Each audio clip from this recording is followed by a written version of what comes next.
बिस्मिल्लाहिर्रहमानिर्रहीम। अस्सलाम वालेकुम नाज़रीन, आप यूट्यूब चैनल देख रहे हैं। मैं इमरान ख़ान हूँ। एक सहाफ़ी को गिरफ़्तार किया गया है इस्लामाबाद में। उनके घर से मोहसिन बेग साहब हैं और मोहसिन बेग साहब अभी तो सहाफ़ी हैं, इससे पहले वो सेनेटर भी रह चुके हैं और परवेज़ मुशर्रफ साहब के बहुत करीबी साथी थे और इनको इस्टेब्लिशमेंट का आदमी समझा जाता है पाकिस्तान के मुख्तलिफ़ सियासी हलकों में कि इनका ताल्लुक़ ज़्यादातर इस्टेब्लिशमेंट के साथ है। परवेज़ मुशर्रफ साहब के साथ भी दोस्त रहे हैं, इमरान खान साहब के भी दोस्त रहे हैं और बड़ा अरसा इन्होंने इमरान खान साहब के साथ गुजारा है। लगभग 5-6 साल का इनका एक अच्छा ताल्लुक़ था। उसके बाद फिर इनकी दूरियां हुई और अब ये इमरान खान पे तनकीद करते हैं बहुत ज़्यादा। FIA ने उन्हें इस्लामाबाद में गिरफ़्तार किया उनके घर से वफाकी दारुल हुकूमत में। और जो FIA ने जो बयान दिया है उस बयान के मुताबिक ये है कि मुराद सईद ने एक दरख्वास्त दी थी और उनकी दरख्वास्त पर मोहसिन बेग को गिरफ़्तार किया गया है। मेरी मुराद सईद से बात हुई है, उन्होंने कहा कि आज मेरा पब्लिक डे था तो मैंने इस सारे मामले पर तवज्जो नहीं दी, लेकिन मैंने बिल्कुल हरासमेंट की दरख्वास्त जमा करवाई थी कि मेरी शोहरत को इस आदमी ने नुकसान पहुंचाया है। मैंने मुराद सईद से 1-2 सवालात भी पूछे कि इसने कहाँ नुकसान पहुंचाया, आपकी शोहरत को तो रेहाम खान ने नुकसान पहुंचाया। फिर उन्होंने सारा मामला बताया कि रेहाम खान के ऊपर केस क्यों नहीं हो पा रहा, वो मैं आपको सारी चीज़ इस वीडियो के अंदर बताता हूँ।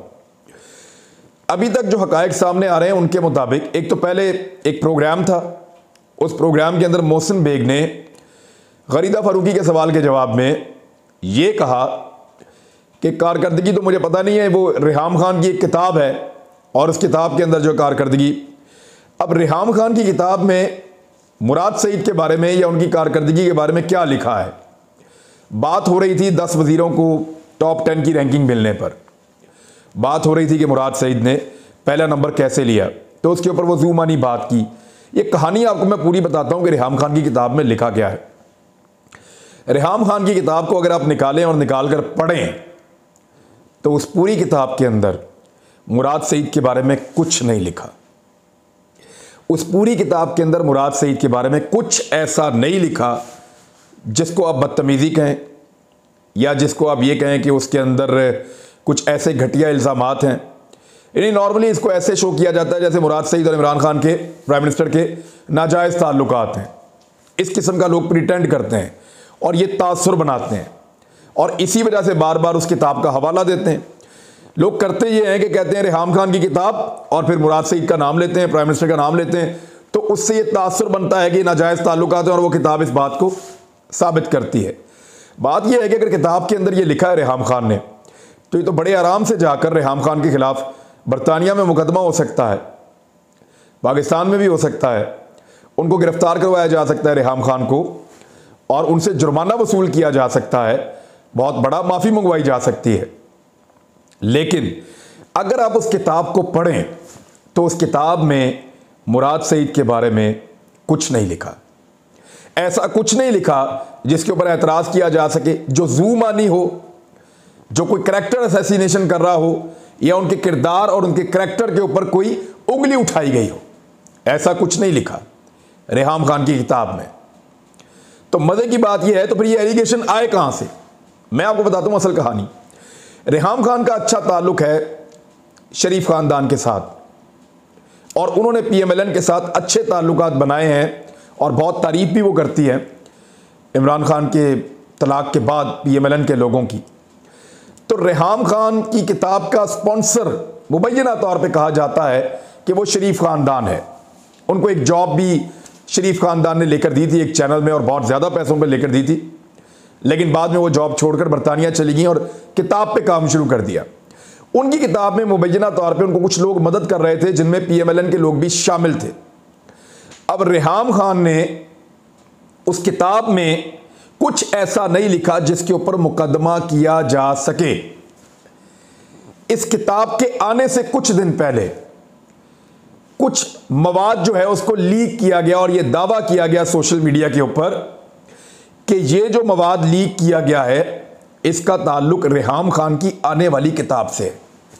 रेहाम खान ने कभी नहीं माना कि ये मेरी किताब का हिस्सा है। उसमें लिखा गया है कि इमरान खान के मुराद सईद के बारे में गलत बातें, वसीम अकरम के ऊपर एलिगेशन, दीगर लोगों के ऊपर। वसीम अकरम साहब ने तो कानून की मदद भी ले ली थी, लेकिन रेहाम खान मुकर गई। उसने कहा जी ये जो लीक डॉक्यूमेंट है ये मेरी किताब नहीं है, मेरी किताब तो अभी आई नहीं। जब मेरी किताब आए और उसके अंदर ये लीक डॉक्यूमेंट और ये चीजें मौजूद हो तो फिर आप मेरे पे केस कर लें। तो इस तरह बड़ी चालाकी से इमरान खान के मुखालिफिन ने उनके खिलाफ एक लीक डॉक्यूमेंट की सूरत में इल्जामात का एक भोंडा, पूरा का पूरा पुलंदा उनके ऊपर मुसल्लत कर दिया, एक प्रोपेगेंडा बहुत बड़ा कर दिया। और दूसरी जानिब जो किताब आई रेहाम खान की, उसमें कोई वो चीज शामिल नहीं थी। अब मुराद सईद से जब मैंने पूछा कि यार आपको केस तो रेहाम खान पे करना चाहिए, आप मोहसिन पे कर रहे हैं, यानी केस करना है तो फिर आप मोहसिन बेग पे क्यों करते हैं? उन्होंने तो सिर्फ ये कहा कि किताब के अंदर लिखा है, ज़ूमानी अंदाज में मुस्कुराते हुए, और सारे उसका मजा लेना शुरू हो गए। बाद में सबने उसके अंदर अपनी अपनी राय दी और सबको पता है कि एक्चुअली वो लोग क्या कह रहे थे या क्या कहना चाहते थे, उनका इशारा किस तरफ था, ये सबको पता है। अब वो जो मर्जी कहते रहे, लेकिन आपको केस करना चाहिए था एक जुमला बोलने पर कि किताब जनाब ऐसे। तो आप रेहाम खान पे केस क्यों नहीं किया जिसने किताब लिखी है? तो मुराद सईद ने कहा कि वो लीक डॉक्यूमेंट था, वो किताब नहीं था, रेहाम खान उसको ओन नहीं करती, वो कहती है ये कंटेंट मेरा नहीं है, मेरी किताब का नहीं है, तो हम कैसे केस करें? नंबर एक। फिर वो कहते हैं कि अपने अपने वकला के साथ बाकायदा ना सिर्फ किताब का पूरा जायजा लिया बल्कि रेहाम खान के वीलॉग्स और बाकी चीजें भी देखी। किसी जगह पे उसने कुछ ऐसी बात मेरे बारे में नहीं की जिस पर मैं जाकर केस करता, वरना मैं जरूर करता और मैं सजा दिलवाता। जैसा कि केस किया जाके जुल्फी बुखारी ने, रेहाम खान ने 3 दिन तक माफी भी मांगी और जुर्माना भी दिया, यानी वो पैसे भी दिए जो केस के ऊपर लगे वो भी अदा किए। तो इस तरह रेहाम खान ने माफी मांगकर जान छुड़ाई जुल्फी बुखारी से, क्योंकि उनके ऊपर एक एलिगेशन लगाया हुआ था। तो यही मुराद सईद कर सकते थे या कोई और कर सकता था, या वसीम अकरम या जहांगीर तरीन या कोई भी, लेकिन क्योंकि वो चीजें किताब में नहीं थी इसलिए लीक डॉक्यूमेंट की कोई कानूनी हैसियत नहीं है। वो सिर्फ एक झूठ का पुलंदा है जो किसी ने जानबूझकर लिखा और फिर उसको बाहर निकाला गया, और रेहाम खान इसके अंदर शामिल है।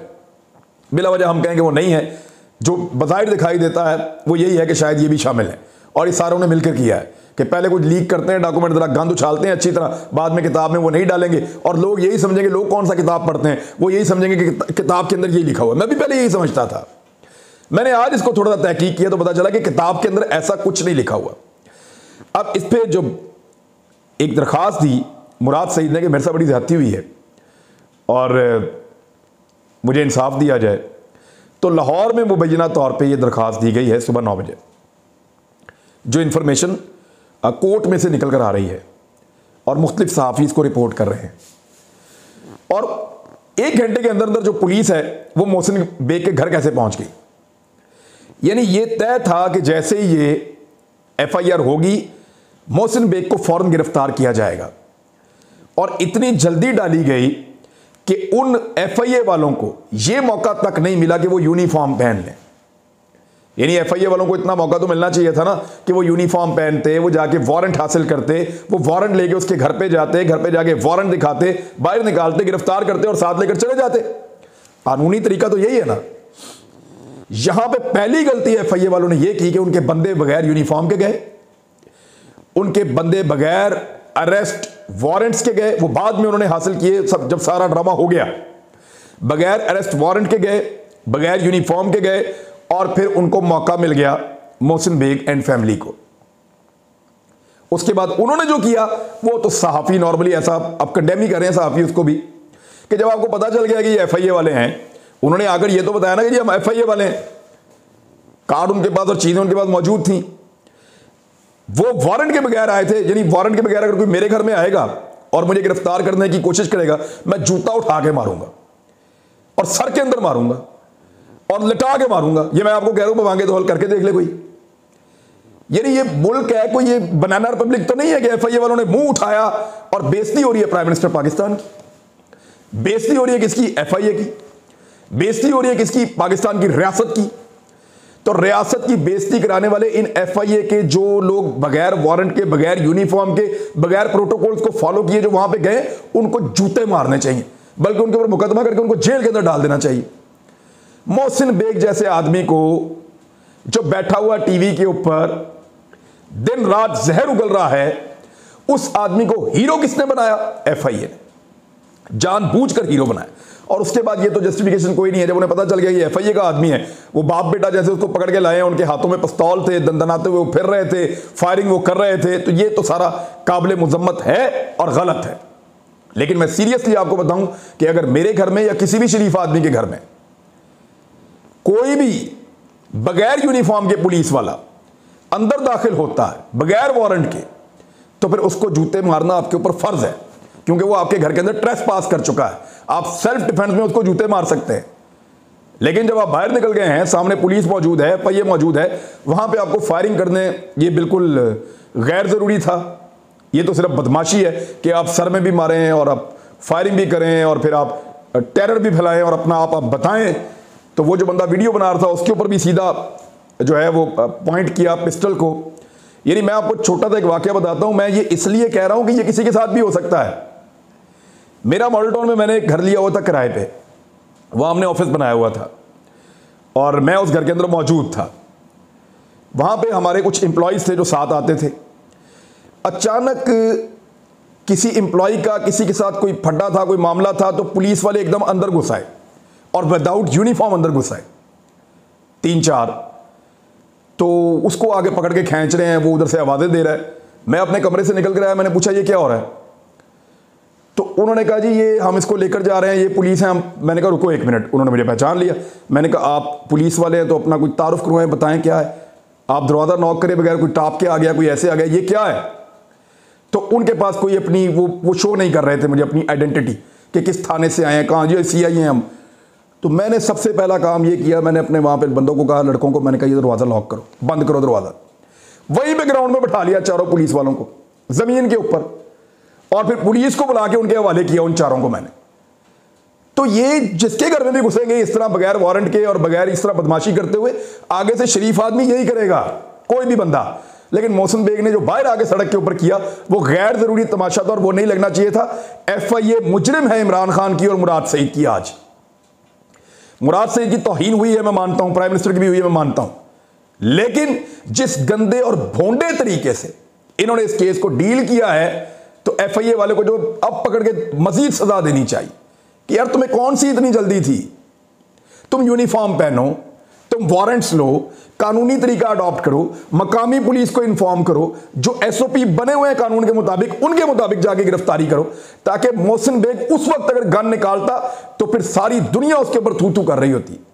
अब कुछ लोग तो ऐसे हैं जिन्होंने उस वक्त भी ये कहना था कि पता नहीं मोहसिन बेग के साथ जुल्म हो गया, ज्यादती हो गई, ये हो गया, वो हो गया। हालांकि उसने जो जबान इस्तेमाल की है वो भी कोई काबिल फख्र नहीं है निजी जिंदगी के ऊपर और झूठे इल्जामात के ऊपर जो किताब के अंदर है भी नहीं, उनकी बुनियाद के ऊपर ये चीजें जेब नहीं देती एक ऐसे शख्स को, तो बिल्कुल नहीं जो अपने आप को सहाफी कहता है। अच्छा, इधर एक और बड़ी इंटरेस्टिंग चीज है, ये जो फायरिंग का वाकया ना, इसको भी कुछ टीवी चैनल्स, खासतौर पे जियो वाले और 2-4 और चैनल्स हैं, वो इसको ऐसे रिपोर्ट कर रहे हैं कि मोहसिन बेग ने अपनी मुजामत में ये समझे कि चोर आ गए हैं उनके घर में और उन्होंने घबरा कर हवाई फायर कर दिया। वो ये रिपोर्ट कर रहे थे, यानी जो मोहसिन बेग ने फायरिंग की है, जब उनकी गोलियां खत्म हुई तो उनको पकड़ लिया।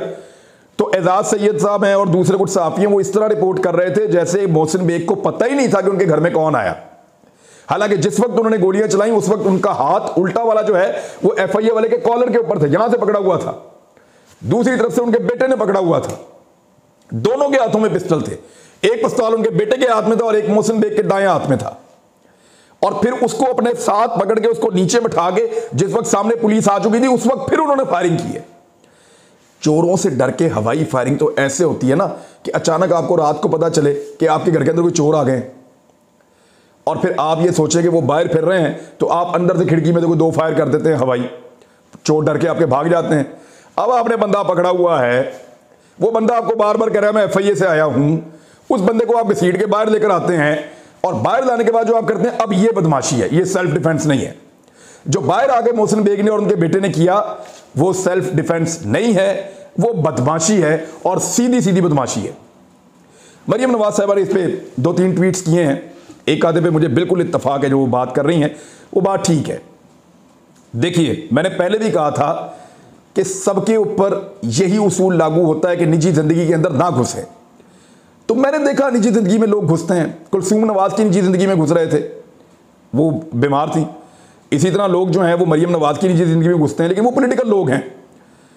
अब जो खातून अव्वल हैं उनकी भी निजी ज़िंदगी के अंदर लोग घुसते हैं, जो इंतहाई काबिल मजम्मत है। इस पे एक जो है वो केस जो है मरियम नवाज के खिलाफ अब किया है आलिया हमजा ने। बुशरा बीबी की मुबैना तस्दीक मरियम नवाज की गिरफ्तारी के लिए FIA में दरखास्त दे दी है आलिया हमजा ने। और आलिया हमजा ने FIA में दरखास्त दी जिसमें उन्होंने मौक़िफ़ अपनाया कि खातून अव्वल का सियासत से कोई ताल्लुक़ नहीं, साबिर हाशमी की वकालत करके मरियम नवाज ने इकबाल जुर्म किया है। और मरियम नवाज जो है यही लोग पहले बेनज़ीर भुट्टो की किरदार कुशी करते रहे हैं और आज तक नून लीग नस्ल दर नस्ल लोगों के किरदार कुशी में मुलव्वस रही है। मरियम नवाज साहबा ने कहा कि कोई आसमान से उतरी हुई मखलूक नहीं जिसकी शान में गुस्ताखी करने पर शहरियों के घरों पर दावा बोला जाए और उनको सलाखों के पीछे फेंका जाए। आपकी अहलिया का जो एहतराम है वही मेरी ICU में बेहोश पड़ी वालदा का होना चाहिए था, मुखालिफिन की बहनों और बेटियों का होना चाहिए था। ये बात ठीक है, ये सबको सीखने की बात है। सबको ये सीखना पड़ेगा कि अपनी खवातीन को, और ख़ास तौर पर अगर कोई बीमार लोग हैं या कोई इस तरह की चीज़ें, तो इनको ज़रा महफूज रखें। अब इसमें मरियम नवाज साहबा ये भूल गई हैं कि उस सहाफ़ी ने क्या किया अपने घर के बाहर निकलने के बाद। फैसल वाडा के हाथ में पिस्तौल, जब दहशतगर्दी हो रही थी वो हाथ में पिस्तौल लेकर आया, सबको बहुत बुरा लग रहा था, सबको बहुत बुरा लग रहा था। इस मीडिया ने ज़मीन आसमान के कलाबे मिला दिए थे और फैसल वाडा की बहुत बेइज्जती की थी इस बात के ऊपर कि ये कौन होता है हथियार हाथ में लेकर वहां पहुंच जाने वाला जहां पे दहशतगर्दी हो रही है। तो फैसल वाडा के ऊपर इन सब ने अटैक किया था। अली अमीन गंडापुर वो सेल्फ डिफेंस में आया, उसके हाथ के अंदर या किसी और के हाथ के अंदर जब भी वेपन देखेंगे रोला डाल देंगे कि हाथ में आपके हथियार कैसे आ गया। आज मोहसिन बेग के हाथ के अंदर हथियार इन बड़े बड़े जय्यद सहाफ़ियों को नजर नहीं आ रहा, क्योंकि ये इस वक्त बुक्स के अंदर भरे हुए हैं। कोई ये नहीं कह रहा उनमें से कि हम मजम्मत करते हैं कि ये नहीं करना चाहिए था मोहसिन बेग को, जो उसने किया है एक दो को छोड़ के। रजी दादा लाहौर में एक जर्नलिस्ट हैं, उन्होंने, रिजवान साहब, उन्होंने बड़ी अच्छी बात की। उन्होंने कहा जी ये नहीं करना चाहिए था मोहसिन बेग को। तो जो न्यूट्रल लोग हैं वो इस तरह की बात कर देते हैं, या कम से कम उनको इस बात का एहसास है कि हथियार हाथ में पकड़ना ये दुरुस्त नहीं है। वो भी तब जब आपको ये पता चल जाए कि ये आदमी चोर नहीं है, डाकू नहीं है, ये रियासत का आदमी है, तो तब तो आप बाहर आते हैं और पुलिस को कहते हैं जी ये बंदा मेरे घर के अंदर घुसा था बगैर वारंट के, मैं इसके खिलाफ दरखास्त दे रहा हूं, आप इसके खिलाफ कार्रवाई करें, अगर मुझे गिरफ्तार करना है तो वारंट ले, मुझे गिरफ्तार कर दें, बात खत्म। लेकिन अपनी बदमाशी और फूंफा भी तो बतानी होती है, तो उसके ऊपर कोई सहाफ़ी नहीं बोल रहा। सारे वो भी चुप है जो फैसल वाडा के हाथ के अंदर कानूनी हथियार देखकर जब वो दहशतगर्दी हो रही थी वहां पे गया था, वहां पे वो उसके खिलाफ थे। तो ये सारा बुग्स का मामला है और झगड़ा ही सिर्फ इस बात का है कि किसी तरह मनपसंद हुकूमतें आएँ और वो दोबारा से अनायतें और नवाजिशें शुरू कर दें। मोहसिन बेग मुबैना तौर पे प्राइम मिनिस्टर ऑफ पाकिस्तान से रशिया की एक कंपनी के लिए एक बहुत बड़ा ठेका मांग रहे थे जिसमें उनको कमीशन मिलना था बकौल हुकूमती तर्जुमान के। इमरान खान ने इनकार किया, तो उस दिन से लेकर आज तक ये दुश्मनी निभा रहे हैं और कुछ नहीं। अब तक के लिए इतने, अपना ख्याल रखिएगा, अपने इस चैनल का भी। अल्लाह हाफिज़।